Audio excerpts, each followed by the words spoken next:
ایسے ہی چل رہے ہیں نا. بہت زوردار بلٹ خریدی جا رہی ہے, بلٹ, اور بلٹ خرید کر کے آدمی جب اس پر سے گزر رہا ہے تو ایسا لگ رہا ہے کہ اس کے سامنے دنیا کا کوئی انسان کچھ بھی نہیں ہے, اور ابھی زمین کو پھاڑ دے گا. بلٹ کا اصل سائلنسر ہٹا کر کے اسے موڈیفائی کرتے ہیں اور اس میں پھڑ پھڑ والا سائلنسر لگایا جاتا ہے تاکہ لوگ ہماری شان کو دیکھیں. بھائی پیسے والا جا رہا ہے, بھائی چودھری صاحب کا لڑکا جا رہا ہے, بھائی پردھان جی کا ایم صاحب کا لوٹا جا رہا ہے, اور پھر اس پہ پٹاخے بھی بجاتے ہیں. ایمان والوں کا کام نہ تو تکبر ہوتا ہے, نہ ایمان والوں کا کام پٹاخے بجا کر کے کسی کو تکلیف پہنچانا ہوتا ہے. راتوں دن شہر میں رات کی اب تاریکی ہو جاتی ہے, لوگ آرام کے اندر جانے لگتے ہیں. شہر کے بگڑے ہوئے لڑکے یہ بلاٹے لے کر کے نکلتے ہیں اور گلیوں میں ہڑدنگ مچاتے ہیں, اس میں پٹاخے بھی بجاتے ہیں. ایک تو تکبر کا اظہار ہوتا ہے. آپ کو معلوم ہے ہمارے بزرگوں کے حالات کیسے تھے. اگر آم لے کر کے آئے تھے ہمارے اکابر, اگر وہ زیادہ ہے تو پڑوسی کو بھی پہنچاتے تھے کہ میرا پڑوسی بھی کھا لے, اور اگر آم تھوڑے ہیں صرف اپنے بچوں کے لائق ہیں تو آم کے چھلکے اور گٹھلیاں کوڑے دان میں نہیں ڈلواتے تھے, دور ڈلواتے تھے جہاں غریب کی نظر نہ جائے, غریب کا بچہ افسوس نہ کرنے لگے کہ میرے پاس تو کھانے کے لیے آم نہیں ہے, میرے پڑوسی نے آم کھا لے. ہمارے اکابر اور بزرگوں نے یہاں تک کیا. تو یہ بلٹ ایسا لگتا ہے جو اللہ کے نبی نے فرمایا نا تکبر ہوتا ہے گھوڑے والوں میں, تو آج بھی کہا جائے نا تکبر ہوتا ہے بلٹ والوں میں. اور اللہ کے نبی نے فرمایا کہ تواضع ہوتی ہے اونٹ میں, تو آج سمجھ میں آتا ہے تواضع ہوتی ہے وکی والوں میں. لونا وکی سیدھی سادی سی سواری ہے, جب آدمی اس پہ بیٹھ کے جاتا ہے بڑائی آتی ہے, یہ سوچتا ہے بھائی اپنی سیدھی سادی سی وکی ہے, اس پہ کون توجہ دے گا. تو اللہ کے نبی نے فرمایا کہ ایسا آج کے آگے گھوڑے کو کون استعمال کر رہا ہے, بلٹ اور وکی سادہ چیزیں. تو میرے بھائیوں اللہ کے نبی علیہ السلام نے ہمیں اللہ کی طرف سے سنا دیا کہ تکبر بڑائی یہ میری چادر ہے, جو اسے کھینچنے کی کوشش کرے گا اللہ فرماتا ہے حدیث قدسی میں اس کو ریزہ ریزہ کر دوں گا, اس کو تباہ کر کے ڈال دوں گا. اللہ حدیث کے اندر فرماتا ہے تواضع کند ہوشمند نہد شاخ پر میں و سر بر زمین. ابھی کیا فرمایا شیخ سعدی بہت بڑے اللہ والے, فارسی کی کتابیں تمام مدرسوں میں ان کی لکھی ہوئی پڑھائی جاتی ہیں. کریمہ ہے, گلستہ پوستہ ہے, بڑی کانٹے کی بات کہتے ہیں. 40 سال پوری دنیا میں گھومے, پھر اس کے بعد اپنے تجربے کی روشنی میں کتابیں لکھی. آپ کیا فرمائے تواضع کند ہوشمند گزین نہد شاخ پر میں و سر بر زمین. تواضع اختیار کر اے ہوشمند انسان, تواضع اختیار کر, تکبر سے پرہیز کر, اس لیے کہ جس شاخ کے اوپر پھل لگتا ہے وہ جھک جاتی ہے, وہ اٹھتی نہیں ہے. ابھی شیخ سعدی نے بھی فرمایا تکبر عزازیل را خار کر, تکبر عزازیل را خار کر, پسندان لعنت گرفتار کر. تکبر نے ہی تو شیطان عزازیل ابلیس کو ذلیل کر دیا. یہ عبادت کرتا تھا اللہ کی, لیکن جب اللہ نے حضرت آدم کو پیدا فرمایا تو اللہ نے فرمایا سب سجدے میں گر جاؤ, فرشتے بھی, یہ بھی انہی میں رہتا تھا, اس کو بھی حکم, سارے فرشتے سجدے میں گر گئے. سجدہ اللہ کے سامنے تھا, لیکن حضرت آدم کعبے کے مانی, جیسے ہم لوگ کعبے کی جانب رخ کر کے نماز پڑھتے ہیں تو نماز تو اللہ کے نام کی ہوتی ہے, لیکن رخ کعبے کی طرف ہوتا ہے. یہی معاملہ تھا, سجدہ اللہ ہی ہوتا.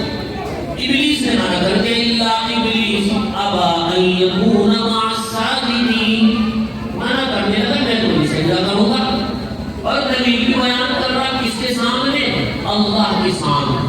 جو سب کے خالق، سب کے مالک، ہر چیز کا اختیار ان کے ہاتھ میں. پہاڑوں کو انہوں نے پیدا کیا، آسمان کو انہوں نے بنایا، بچھی ہوئی زمین کو انہوں نے تخلیق کیا، اور خود شیطان کو اللہ نے پیدا کیا، حضرت آدم کو اللہ نے پیدا کیا، فرشتوں کو اللہ نے پیدا کیا.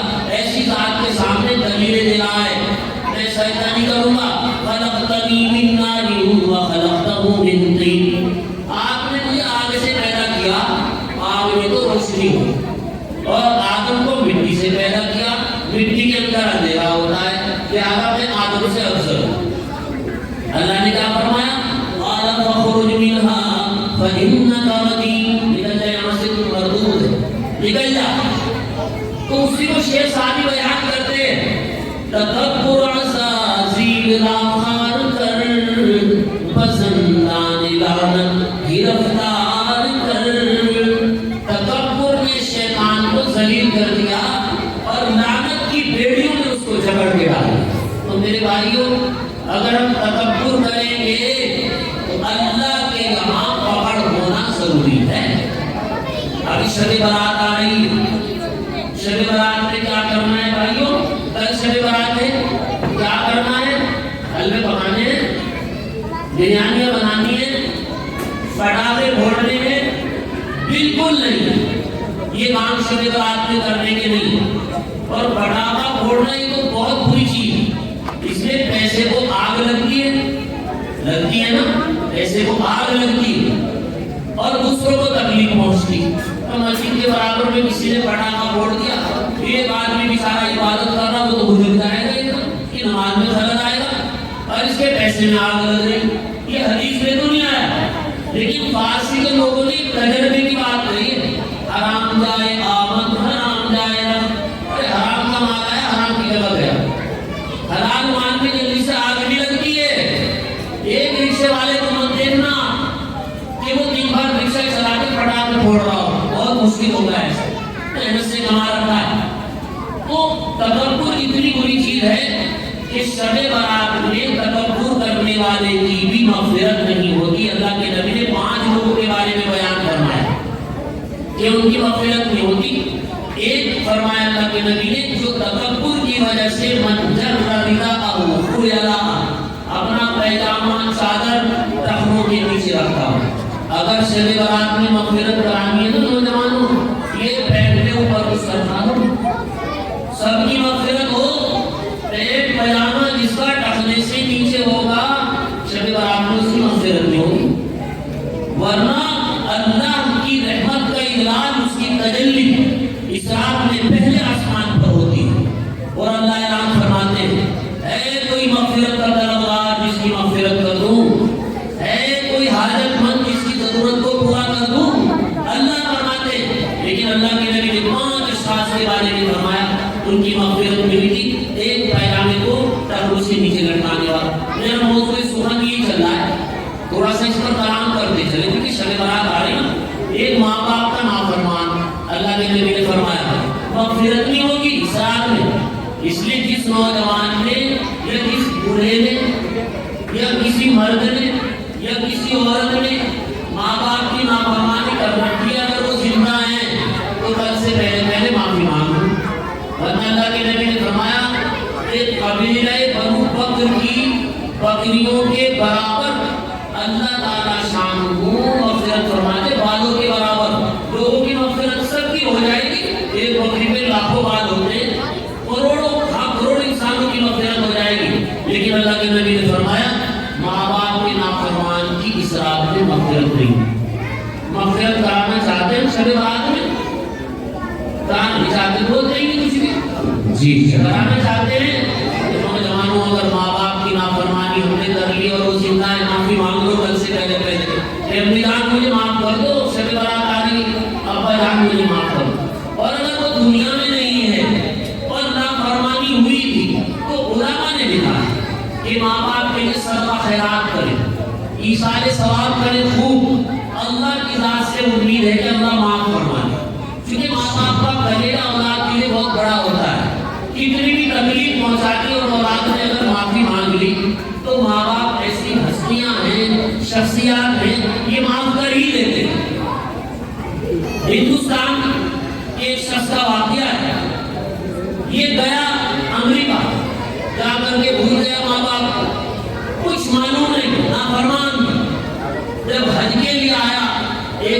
سے ملاقات ہوئی اور یہ کہا میری زندگی میں سکون نہیں، نہ دماغ میں ہے نہ دل۔ عالم سمجھ گئے، اللہ والے تھے، انہوں نے پوچھا تیرے ماں باپ زندہ ہیں؟ تو معلوم نہیں کیا جواب دے رہا ہے کہ ہاں ہیں دو ماں باپ، پتہ نہیں ہیں تو تھے، میرے ماں باپ زندہ ہیں یا مر گئے؟ عالم کو بڑا تعجب ہوا کہ میں تو نہیں چھوڑ کے چلا آیا تھا، پلٹ کر کے میں نہیں دیکھا۔ عالم نے فرمایا جاؤ اپنے وطن جاؤ ہندوستان، جا کر کے اگر ماں باپ زندہ ہیں معافی مانگو، جب سکون ملے گا، ورنہ تمہیں سکون نہیں ملے گا۔ تو ہندوستان آیا، گھر پر آیا تو گھر پر تالا لٹکا، لوگوں سے معلوم کیا، معلوم کہ اس کے والد کا انتقال ہو چکا ہے اور والدہ زندہ ہے لیکن نابینا ہو چکی ہے، کوئی کھلانے والا نہیں، کوئی پلانے والا نہیں، دیکھنے والا نہیں۔ پڑوسی اس کو اٹھا کر کے گھر لے گئے ہیں، وہ پڑوس میں رہتی ہے۔ اللہ اکبر کبیرہ، ایسی دنیا کی تعلیم ہے کہ ماں باپ جنہوں نے پڑھایا تھا، لکھایا تھا، عہدے تک پہنچایا تھا، بڑے بابو جی بن گئے تو ماں باپ کو بھول گئے۔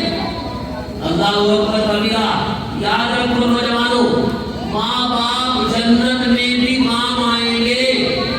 ماں باپ کی سفارش ہوگی، حدیث کے اندر آتا ہے کہ جب ماں باپ جنت میں پہنچیں گے تو ان کی اولاد وہاں نہیں ہوگی، اللہ سے پوچھیں گے اللہ ہماری اولاد کہاں ہے؟ بتلایا جائے گا انہوں نے ایسے عمل نہیں کیے تھے جو یہاں آ جاتے۔ معلوم ہے ماں باپ کیا کہیں گے؟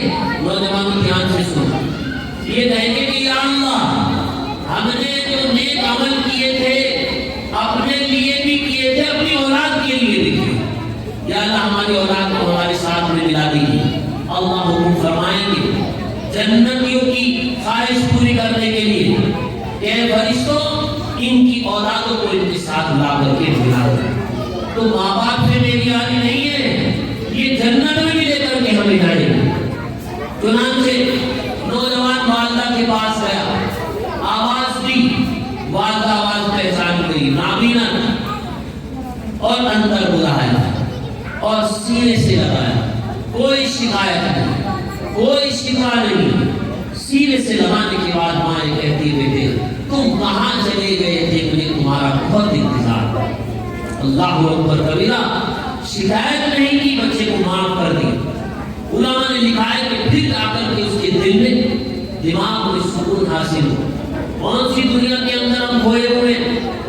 اگر بیوی گھر کے اندر آ گئی، واقعی بیوی کے حقوق بھی ادا کرنے ہیں، لیکن میرے بھائیوں ماں باپ کے حقوق بہت بڑے ہوئے ہیں، ان کی مرضی کے خلاف بھی نہیں کرنا ہے، ان کے حقوق کو بھی ادا کرنا ہے۔ تو شب برات میں ماں باپ کے نافرمان کی بھی مغفرت نہیں ہوتی ہے۔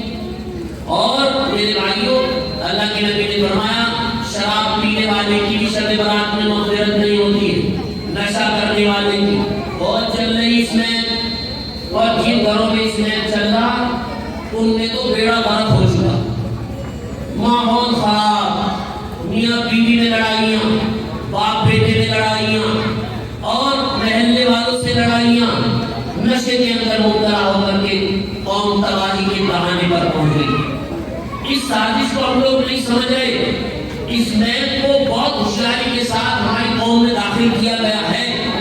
آپ بتا دیکھو اڑانی کے گودامے میں 2000 کلو اس نیب پکڑی گئی تھی، خبروں میں آیا، یہ میں کوئی اپنی طرف سے نہیں بولتا ہوں، اور اڑانی کے پاس ہی ایئرپورٹ بھی ہے، کون چیک کرے گا وہ کہاں آ رہی ہے؟ اس میں بہت ہوشیاری کے ساتھ اسے مسلم قوم کے ناسمجھ لوگوں کے حوالے کیا جا رہا ہے، اور وہ پیسہ کمانے کے چکر میں 100 روپے کی خرید کر 1000 کی اپنی قوم کو بیچ کر کے اپنی دنیا و آخرت خراب کر رہے ہیں، اور مسلمانوں کی بھی دنیا و آخرت کو تباہ کر رہے ہیں۔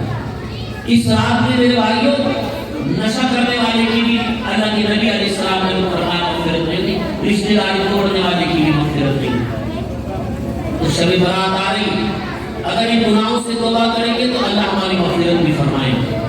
میرے بھائیوں میں نے قرآن کریم کی آیت پڑھی اور میں عرض کر رہا تھا کہ اب قرآن کریم کی وہ آیات ہمیں بیان کرنی پڑے گی جن میں عذابوں کا تذکرہ ہے۔ اللہ قرآن میں کیا فرماتے ہیں؟ یا ایھا الذین آمنوا لا تکونوا کالذین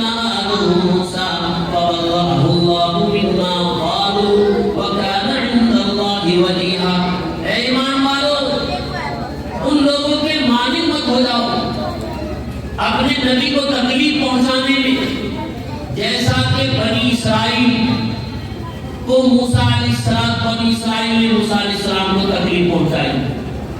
بنی اسرائیل کیسے تکلیف پہنچاتی تھی؟ حضرت موسیٰ علیہ السلام، حضرت موسیٰ علیہ السلام پیغمبر ہونے کی وجہ سے بڑے شرمیلے انسان تھے۔ بنی اسرائیل کے لوگ نہر میں اتر کر کے ایک ساتھ بغیر کپڑوں کے نہایا کرتے تھے۔ حضرت موسیٰ علیہ السلام تو پیغمبر تھے، آپ اپنا سر ڈھانپ کر کے یا تنہائی میں نہایا کرتے تھے۔ تو بنی اسرائیل نے یہ کہنا شروع کیا موسیٰ علیہ السلام کے کچھ عیب ہے۔ آپ سمجھدار ہیں، مجھے بھی محلے کی بات تھی، شرمگاہ میں کچھ عیب ہے۔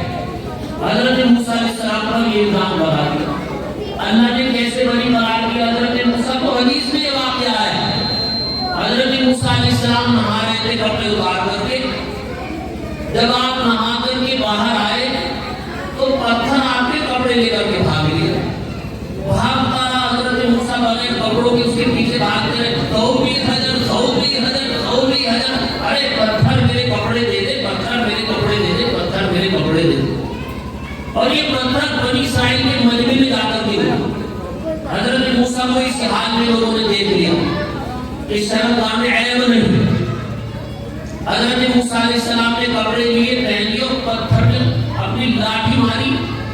اللہ کے نبی نے فرمایا اس میں 3 اور 5 نشان بنے۔ ایسا ہمارا پتھر کو نبی کی ماں کو ہی برداشت نہیں ہو پاتا ہے۔ تو بنی اسرائیل نے موسیٰ علیہ السلام کو تکلیف پہنچائی۔ یہ واقعہ اور روایات میں آتا ہے جب ہارون علیہ السلام اور حضرت موسیٰ علیہ السلام پہاڑ کے اوپر تھے، حضرت ہارون علیہ السلام کی وفات ہو گئی۔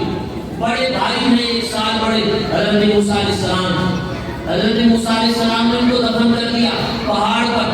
جب نیچے آئے تو بنی اسرائیل نے کہا کہ موسیٰ نے ہارون کو قتل کر کے دفنا دیا، تکلیف پہنچائی۔ اللہ نے فرشتوں کو حکم دیا کہ ہارون کا جنازہ قبر سے نکالے ہارون علیہ السلام اور بنی اسرائیل کے سامنے لے کر کے گزرے۔ انہیں بتلائیں کہ موسیٰ علیہ السلام نے انہیں قتل نہیں کیا۔ چنانچہ فرشتوں نے حضرت ہارون علیہ السلام کا جنازہ نکالا اور فرشتے بنی اسرائیل کے سامنے سے لے کر کے گزرے۔ تب بنی اسرائیل کو یقین آ گیا کہ حضرت موسیٰ علیہ السلام نے ایسا نہیں۔ اللہ فرمائے تم ایسے تکلیف پر پہنچانا جیسے موسیٰ کو ان کی امت نے اور قوم نے تکلیف پہنچائی، ہمیں اللہ فرمایا۔ صحابہ تو ایسی قوم نہیں جو اپنے نبی کو تکلیف پہنچائے۔ صحابہ کا کوئی حال تھا کہ مکہ میں جب اللہ کے نبی پر زمین تنگ کر دی گئی تو آپ کو ہجرت کی دعوت دی، مدینے میں بلایا، آپ کا استقبال کیا، اکرام کیا، اپنے گھروں میں اللہ کے نبی اور صحابہ کو جگہ دی اور عہد کیا کہ مدینہ طیبہ میں ہم آپ کی حفاظت کریں گے، کوئی آپ کا بال میٹھا نہیں کر سکتا ہے۔ تو صحابہ کا کوئی حال تھا، صحابہ کو تکلیف نہیں پہنچاتے، پھر اللہ یہ کسے پہنچا رہے فرما رہے ہیں کہ موسیٰ علیہ السلام کی قوم کی طرح اپنے نبی کو تکلیف نہ پہنچانا۔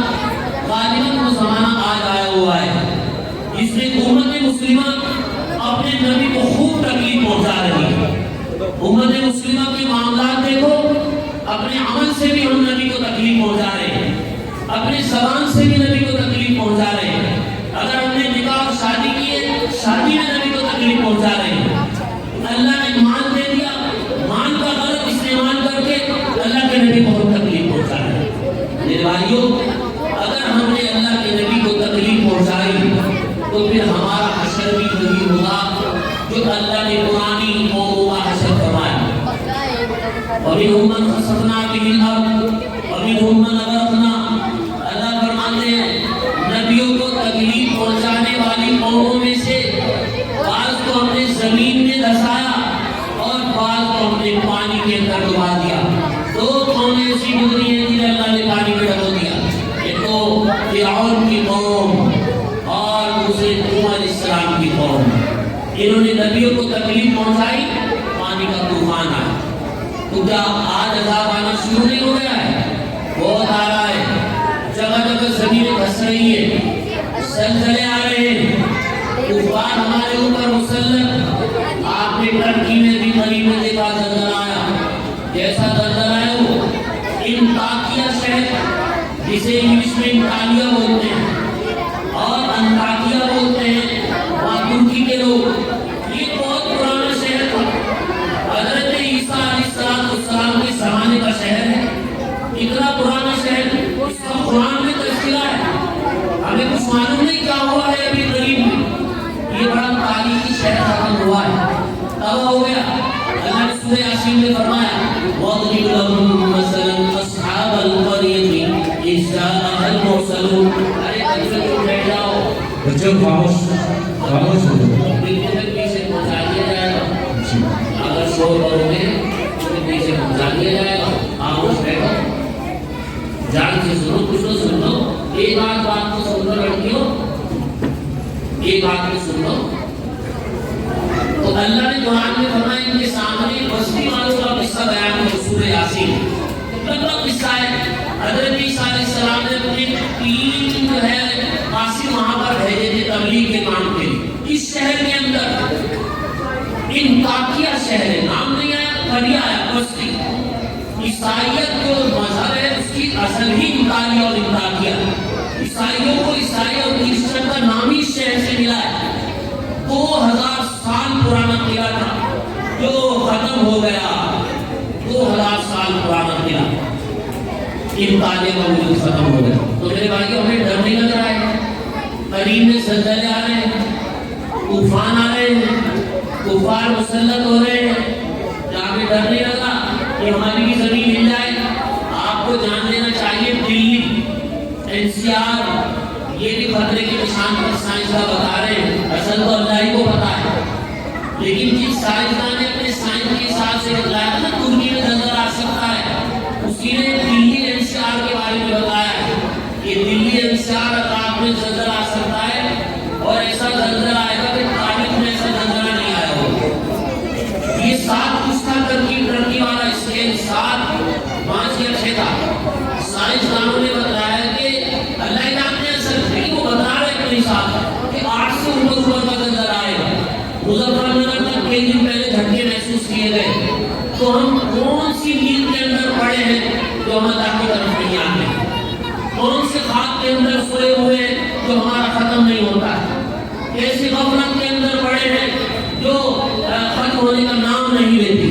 اگر اللہ کے عذاب سے بچنا ہے میرے بھائیوں, اللہ ہی کی طرف آ جاؤ. بس وقت بھی چھوٹے, اب ختم ہونے کے قریب ہے پروگرام بھی.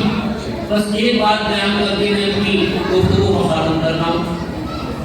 حضرت عیسیٰ علیہ السلام پیغمبر, ان سے کسی نے پوچھا کہ حضرت اگر عذاب آ رہا ہو, اللہ کی طرف سے عذاب کے 3 برس رہے ہو اور بندے اس کا نشانہ ہو, تو ہمیں کہاں جا کر کے چھوڑنا چاہیے؟